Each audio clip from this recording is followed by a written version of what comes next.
নমস্কার বন্ধুরা, mixed fusion সোমার পাকশালায় আপনাদের সবাইকে স্বাগত। আজকে আমি পালং শাকের ঘন্ট এই নিরামিষ রেসিপিটি আপনাদের সাথে শেয়ার করব। শুধু শীতকাল নয়, এখন 12 মাসে পালং শাক পাওয়া যায়। তো আমরা যে কোনো সময় কিন্তু এই রান্নাটি করে নিতে পারি। বাজার থেকে পালং শাক এলে এরকম পালংয়ের ঘন্ট কিন্তু গরম ভাতের সাথে বেশ ভালো লাগে। তো চলুন পালং বড়ির এই রেসিপিটি আপনাদের সাথে শেয়ার করি। এই রেসিপিটি বানানোর জন্য আমি এখানে আলু নিয়ে নিয়েছি ছোটো ছোটো ডুমো ডুমো করে কুচি করে, পালং শাক, বেগুন আর এখানে নিচে বড়ি। ব্যাস এই চারটে মেন উপকরণ। চাইলে এখানে অনেকে কচু দিতে পারেন, তো কচুটা অনেকে পছন্দ করেন, আবার অনেকে করেন না।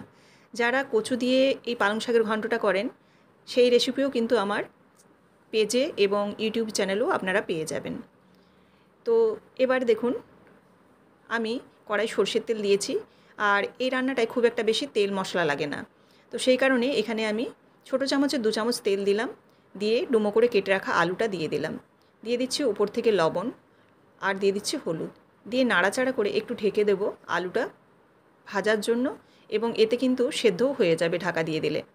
তো সেই কারণে আমি এখানে ঢাকা দিয়ে দিচ্ছি খুব কম জালে, অর্থাৎ লো ফ্লেমে 1 থেকে 2 মিনিটের মতো এরকম ঢেকে আমি দুবার দিয়েছি। দেওয়ার পর আলুটা যখন একটু ভাজা হয়ে গেছে তখন এর মধ্যে দেব বেগুনটা। বেগুনটা যেহেতু একটু নরম সবজি, সেই কারণে সেদ্ধটা খুব তাড়াতাড়ি হয়ে যায়, আর আলুটা একটু শক্ত বলে আমি আলুটা প্রথমে দিলাম। এবার বেগুনটা দিয়ে নাড়াচাড়া করব আলুর সাথে। নাড়াচাড়া করে বেগুনটাকেও একটু হালকা ভেজে নেব। এরপর আমি দিয়ে দিচ্ছি সঙ্গে জিরে গুঁড়ো, আর দিয়ে দিচ্ছি ধনে গুঁড়ো। ধনে জিরেটা দেওয়ার পর এবার এই আলু বেগুনের সাথে একটু কষে নিতে হবে, যাতে ধনে জিরের কাঁচা গন্ধ না থাকে। এবার নাড়াচাড়া করলাম, করে একটু ঢাকা দিয়ে দেব, যাতে বেগুনটা এবং আলুটা আর একটু ভালোভাবে মজে যায়। আর দেখুন, এরকম ঢাকা খুলে খুলে কিন্তু একটু নাড়াচাড়া করতে হবে, আর ফ্লেমটা কিন্তু একবারেই লো রাখতে হবে।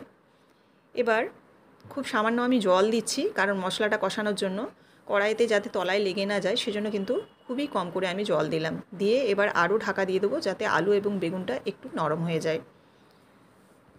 এইভাবে ঢাকা দেওয়ার ফলে আলু বেগুনটা যেমন নরম হবে, সেরকম ধনে জিরের কাঁচা গন্ধটাও কিন্তু চলে যাবে, কষানো হয়ে যাবে। এভাবে নাড়াচাড়া করে নিলাম।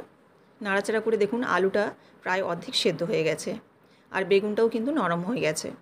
এবার এই পর্যায়ে এরকম যখন জলটা শুকিয়ে আসবে আর এরকম কষানো হয়ে যাবে, তখন এর মধ্যে আরও দিয়ে দেবো বেশ কিছুটা জল সেদ্ধ হওয়ার জন্য। তো এবারে আমি একটু বেশি পরিমাণেই জল দিলাম, কারণ আলু এবং বেগুনটা সেদ্ধ হবে, সেই পরিমাণেই জল দিয়েছি। এবার দেখুন ঢাকাটা খুলে নিলাম।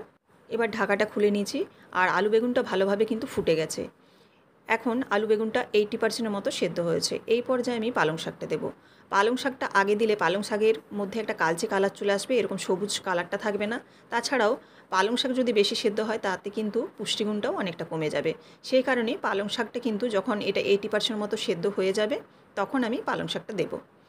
পালং শাকটা দেওয়ার পর আমি ঢাকা দিয়ে দিলাম, যাতে পালং শাকটা একটু নরম হয়ে যায়।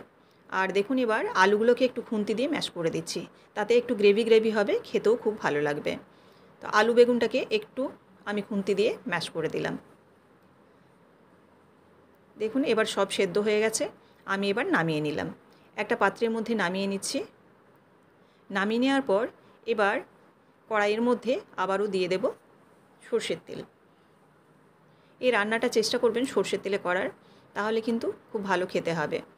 এবার দিচ্ছি শুকনো লঙ্কা ফোড়নের জন্য। এখানে আপনারা দেখেছেন আমি কোনো রকম ঝাল ব্যবহার করিনি, তো সেই কারণে এখানে আমি শুকনো লঙ্কা দুটো ফাটিয়ে দিয়েছি, অর্থাৎ ভেঙে দিয়ে দিয়েছি, যাতে এর থেকে ঝালটা বেরিয়ে যায়। আর দিয়ে দিচ্ছি গোটা জিরে, তেজপাতা, আর এই যে লাস্টে এটা দিলাম, এটা কিন্তু 5 ফোড়নের গুঁড়ো। 5 ফোড়ন কিন্তু ভাজা নয়, এটা কাঁচা 5 ফোড়নকে গুঁড়ো করে নিয়েছি। আমি অনেক তরকারিতেই 5 ফোড়নের গুঁড়ো ব্যবহার করি, এরকম কাঁচা 5 ফোড়নকে মিক্সিতে গুঁড়িয়ে রেখে দিই। তাতে কি হয়, খাবার সময় কিন্তু মুখে এই ফোড়নটা লাগে না। মেথি, কালো জিরে মুখে লাগলে একটা বাচ্চারা অস্বস্তি বোধ করে, কিংবা বড়রাও অস্বস্তি বোধ করে, সেই কারণে কিন্তু আমি 5 ফোড়নটা গুঁড়িয়ে নিই। এবার দেখুন ভালোভাবে বড়িটা দিয়ে ভেজে বড়িটাকে লাল করে তারপর আমি এই যে সেদ্ধ করে রাখা পালং শাকের যে সবজিটা, এটা ঢেলে দিলাম। ব্যাস ছক্কা হয়ে গেল। এবার একটু ফুটিয়ে নেব, আর এর মধ্যে দিয়ে দেবো সামান্য চিনি। একে তো নিরামিষ তরকারি, তার উপরে একটু শাকের ঘন্টে হালকা মিষ্টি দিলে কিন্তু বেশ ভালো লাগবে। তো সেই কারণে আপনারা চেষ্টা করবেন একটু মিষ্টি দিতে। তবে যারা একদমই খান না, তারা নাও দিতে পারেন। এবার দেখুন ভালোভাবে ফুটিয়ে নিয়েছি আর একদম গ্রেভি গ্রেভি হয়ে গেছে। এই অবস্থায় কিন্তু নামিয়ে নেব। এর বেশিক্ষণ রাখলে কিন্তু চচ্চড়ি হয়ে যাবে। যেহেতু এটা ঘন্ট সেজন্য একটু রস রস রাখতে হবে। এবার দেখুন আমি একটা পাত্রের মধ্যে আবারও ঢেলে নিচ্ছি, ঢেলে পরিবেশনের জন্য রেডি করে নিচ্ছি। তো এই রেসিপিটি আপনাদের কেমন লাগলো অবশ্যই আমাকে কমেন্ট করে জানাবেন। ভালো লাগলে অবশ্যই লাইক করবেন এবং শেয়ার করবেন।